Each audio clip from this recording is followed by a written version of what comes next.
Hi everyone. Let's start with the 6th section, Secure Shell Administration.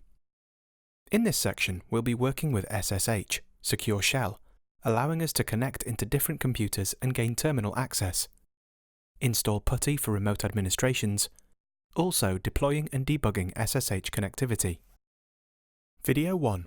Installing the OpenSSH client. Before we proceed, let's take a look at the slide. Secure Shell, or SSH, is a cryptographic network protocol used for secure connection between a client and a server. The service was created as a secure replacement for the unencrypted telnet and uses cryptographic techniques to ensure that all communication to and from the remote server happens in an encrypted manner. To install OpenSSH, let's boot up the terminal and type sudo apt-get update to update the packages before installing SSH. To install SSH, sudo apt-get install OpenSSH-server. This will go right ahead and install SSH on our Linux machine.